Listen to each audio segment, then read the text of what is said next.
नए साल आने वाले नए साल की एक तो पहले बहुत बहुत मुबारकबाद आपको। और जाहिर है बहुत से लोगों के जहनों में जहां पर पाकिस्तान के अंदर पॉलिटिकल कियोस को लेकर सवाल है कि ये कहां जाके सेटल होगा, मईशत उतना ही बड़ा कंसर्न है। मिफ्ता साहब, आप किस तरीके से देख रहे हैं हुकूमत की पिछले एक साल की कारकर्दगी को, क्योंकि हुकूमत ये क्लेम करी है कि हमने मुल्क को स्टेबलाइज कर दिया है। You agree with that? No, not at all. शुक्रिया यशवीन। देखें, हुकूमत ने तो मुझे बता दें कि क्या इकदाम उठाएं जिससे मुल्क स्टेबलाइज हुआ है। हाँ। क्या उन्होंने कोई बिजली की गैस की कीमतें कम की हैं? क्या इन्होंने कोई बिजली और गैस के अंदर कोई चोरी रुकवाई है? जो अफरात ज़र कम हुआ है, क्या उसमें इनका कोई रोल है? क्या इन्होंने कोई बजट डेफिसिट कम किया है? कोई चीज़ हुकूमत ने नहीं की है। ये बात दुरुस्त है कि मईशत जिस अबतर हालत में लास्ट ईयर थी उससे थोड़ी सी मैक्रो इकोनॉमिक नंबर्स बेहतर हुए हैं, और उसकी वजह सिर्फ ये है कि दुनिया भर में खाम तेल की कीमतें कम हुई हैं, जिसकी वजह से पाकिस्तान में पेट्रोल डीजल की कीमत कम हुई है, जिससे यहाँ पे इन्फ्लेशन कम हुआ है। कीमतें कम नहीं हुई हैं, अफरात ज़र कम हुआ है। जिस रफ्तार से कीमतें बढ़ रही थी उसमें कमी आई जी। रेट ऑफ इन्फ्लेशन कम हुआ है, बिल्कुल रेट ऑफ, हाँ जी। और जो मईशत की जो इकोनॉमी की जो बड़ा वो है, जो ग्रोथ है, वो पहले क्वार्टर में 0.9% थी। हाँ। हमारी जबकि जो पॉपुलेशन है वो 2.4 से बढ़ती है। हाँ। इसका मतलब है कि हम सब जो है वो गरीब हो गए हैं रिलेटिवली स्पीकिंग। तो ये पहले साल नहीं, 3 साल से इस सिलसिला चल रहा है। तो आज भी जो चीजें थी, गो के मिसाल के तौर पर अगर एक दाल 160 रुपए की थी 2 साल पहले, तो पिछले साल वो 200 रुपए की हुई, 25% बढ़ के, और इस साल वो 200 से 12% बढ़ के 224 की होगी। लेकिन क्योंकि तनख्वाहें इस तनासब से नहीं बढ़ी हैं, तो वो जो 2 साल पहले 160 की खरीद सकता था दाल, वो 200 की खरीदना उसको मुश्किल हुई, और 224 की खरीदना मजीद मुश्किल हो गई। बिल्कुल परचेजिंग पावर नहीं चली गई। बिल्कुल परचेजिंग पावर कम हो गया। जी जी। अच्छा, तो आप जो है उससे इत्तेफाक नहीं करें। मैं थोड़ा पॉइंट वाइज फिर आपसे जो है ना वो एक दफ़ा थोड़ा सा आपका एनालिसिस ले लेती हूँ, बिकॉज जो औरंगजेब साहब है उन्होंने तो ये कहा है जी कि मैक्रो इकोनॉमिक फ्रंट पर हमने बहुत ज़बरदस्त किस्म की जो है वो पेशरफ्त की है। वो कहते हैं जी कि 24 साल के बाद मुल्क में माली सरप्लस हुआ है पहली मरतबा।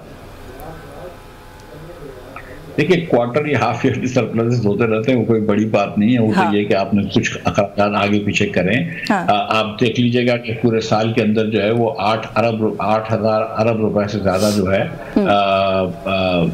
वो कुल का खसारा होगा। तो ये बात तो मैं अभी से आपको गारंटी करके दे रहा हूँ।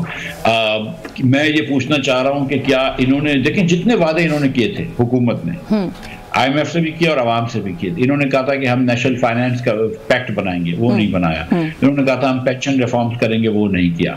इन्होंने कहा था हम कुछ वजारतों को डिवॉल्व करेंगे, वो नहीं किया। इन्होंने अनाउंस तो कर दिया, 10 वजारतों का उन्होंने ऐलान किया, कहा नहीं है कि कौन सी है, मगर 10 वजारतों का ऐलान किया कि वो डिवॉल्व हो रही हैं।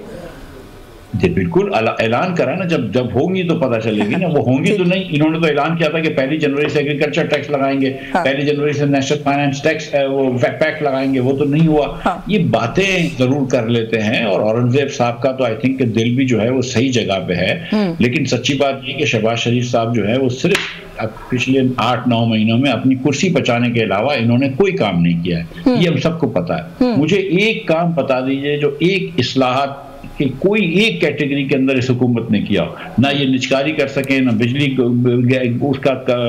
या गैस की चोरी कम कर चुके हैं, ना उसके निर्ख कम कर चुके हैं। तो सवाल ये है कि हम बात सारा दिन करते हैं सियासत की कि ये 26 अमेंडमेंट हो गया और ये हो गया और मिलिट्री ट्रायल्स हो गए, लेकिन अवाम की कौन पूछ रहा है? आज क्या अवाम के अंदर इस वक्त नौजवानों को नौकरी मिल रही है इस मुल्क में? ऐसा क्यों होता है कि जब लीबिया से यूनान कश्ती जाती है, सीरिया से कहीं कश्ती जाती है, तो इतने सारे जो लोग कभी ना खुदा ना खास्ता एक्सीडेंट में जहां बैक होते हैं वो पाकिस्तानी निकलते हैं? ऐसा क्यों है कि मेरे इस्लामाबाद में घर के अंदर, घर के सामने रोमानियन एम्बेसी के बाहर 30-40 पाकिस्तानी हर वक्त खड़े होते हैं, हमारे बच्चे? क्यों पाकिस्तान बाहर जा रहा है? अगर यहाँ पर इतना अच्छा हो गया है तो फिर पाकिस्तानी को तो अच्छा होना चाहिए। लेकिन कोई जिंदगी किसी पाकिस्तानी की आसान नहीं हुई। वो कह रहे जी हमारा सबसे बड़ा टारगेट जो है वो आने वाले कुछ सालों के लिए जो है वो एक्सपोर्ट लेड ग्रोथ है और एक्सपोर्ट्स बढ़ाना है। 60 अरब डॉलर्स की बरामदात का हदफ 2028 तक जो है गवर्नमेंट कह रही है कि हमने सेट किया है। कुछ बातें जो होती हैं वो कहने के लिए किताबी हद तक तो बहुत अच्छी लगती है। जो इब्तदाई में मैंने कहा कि पॉलिसी तो हमसे अच्छी कोई भी शायद नहीं बनाता, हम बड़ी अच्छी बनाते हैं, लेकिन ये प्रैक्टिकली होगा कैसे? जो भी आपने बच्चों की बात की, मुझे इससे ये सवाल याद आया कि एक्सपोर्ट अगर इस मुल्क से किसी चीज की हुई है तो वो ह्यूमन रिसोर्स की हुई है, ब्रेन ड्रेन हुआ है। इसके अलावा तो ना कुछ हुआ है और ना मुझे कुछ होता हुआ अनफॉर्चुनेटली नजर आ रहा है। Do you agree with that? Absolutely. देखें, अगर ये कह रहे हैं कि हम 2028 के अंदर 60 बिलियन की एक्सपोर्ट कर रहे हैं। इसका ये मतलब है कि आपको सालाना वो 18% ग्रोथ की बात कर रहे हैं। तो पहले 6 महीने में तो 4% ग्रोथ हुई है, तो हमको बताएंगे 18 कैसे होगी। फिर मुझे ये बताइए कि एक पैसा भी, ये जितनी भी दावे करते थे, क्या एक पैसा भी बैरून मुल्क से आया है पाकिस्तान में सरमायाकारी का? क्या पाकिस्तान में सरमायाकारी खित्ते में सबसे कम नहीं होती है as a percentage of GDP? क्या पाकिस्तान की बिजली और गैस के जो टैरिफ्स हैं वो पूरे खित्ते में सबसे महंगे नहीं है? मैंने ट्वीट किया है कि आपकी बिजली जो है, आपकी सनती बिजली की जो निर्ख हैं वो Indonesia, Malaysia, Thailand, South Africa, Vietnam, Kenya, इन और पूरे खित्ते में हिंदुस्तान, बांग्लादेश वगैरह सबसे महंगी है। तो पाकिस्तान में कोई क्यों सरमायाकारी करेगा? और जाहिर है कि सरमायाकारी जब नहीं होगी और नौकरियां नहीं होंगी तो हमारे नौजवान या तो यहाँ पे बेचारे अनएम्प्लॉयमेंट पे रहेंगे या गुर्बत पे रहेंगे। आज 10 करोड़ 50 लाख पाकिस्तानी गुर्बत पे, या वो कोशिश करेंगे कि कहीं से बाहर निकल जाए मुल्क से, और वो हो रहा है। अच्छा सर, आपने भी कहा ना एफडीआई की आप बात कर रहे हैं, फॉरेन डायरेक्ट इन्वेस्टमेंट की आप बात कर रहे हैं। फॉरेन डायरेक्ट इन्वेस्टमेंट तो वो बड़ा फिगर कोट कर रहे हैं, वो कह रहे हैं 31% का इजाफा हुआ है।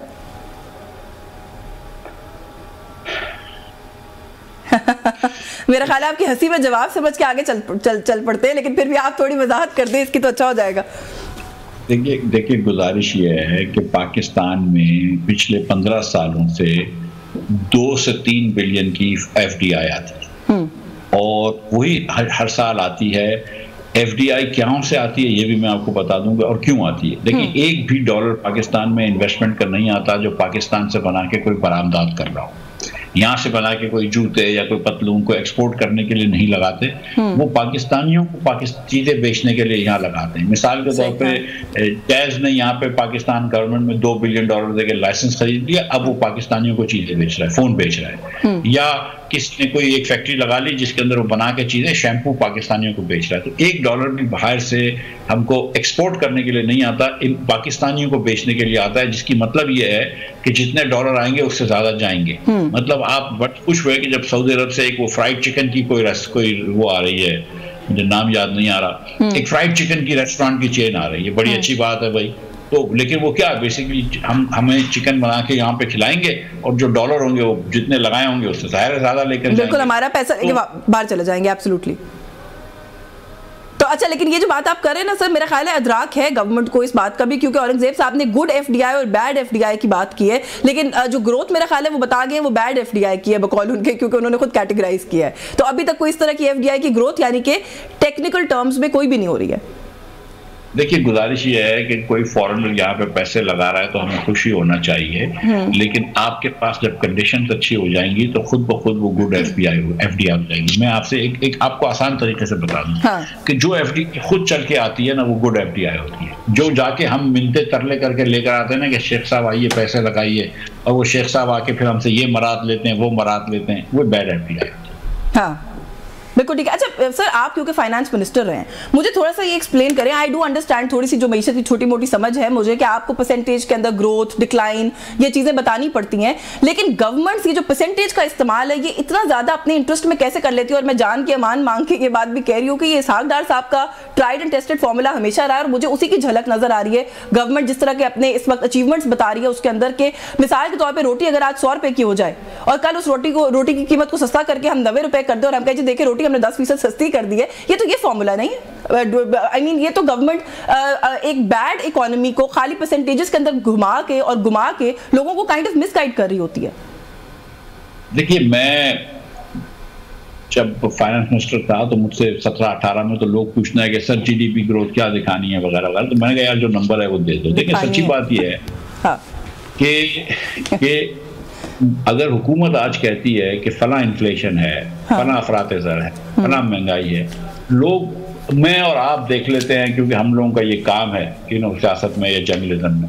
बाकी एक आम पाकिस्तानी थोड़ी देखता है कि भाई अखबार में क्या इन्फ्लेशन का नंबर है। वो तो रोज जाता है बेकरी अंडे खरीदने के लिए, वो जाता है दुकान में आटा खरीदने के लिए, वो जाता है दालें खरीदने के लिए। तो हमको तो रोज नजर आ जाता है इन्फ्लेशन क्या है। एक पाकिस्तानी उसको रोज नजर आ जाता है परचेसिंग पावर क्या है, उसको वो फॉर्मूला देखने की जरूरत नहीं है परचेसिंग पावर का कि रियल इनकम का क्या हो रहा है डिवाइडेड बाय इन्फ्लेशन।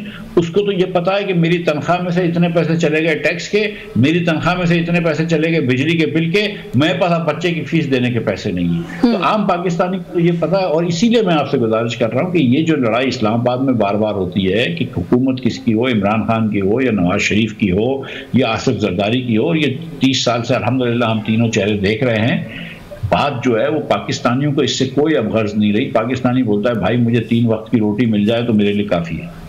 बिल्कुल, एब्सोल्युटली। इस मुल्क के आम आवाम को इस वक्त 2 वक्त की रोटी की लड़ाई जो है वही वो पूरी कर रहे हैं। मुझे एक ब्रेक लेनी है सर, ब्रेक से वापस आके हुकूमत एक और चीज़ जो बिल्कुल मेडल के तौर पे पहन के फिर रही है आजकल, वो ये है कि स्टॉक एक्सचेंज जो है वो एट इट्स बेस्ट है। तो ये कितना बड़ा इंडिकेटर होता है मईशत की बेहतरी का, इस पर भी बात करते हैं इस ब्रेक के बाद हमारे साथ।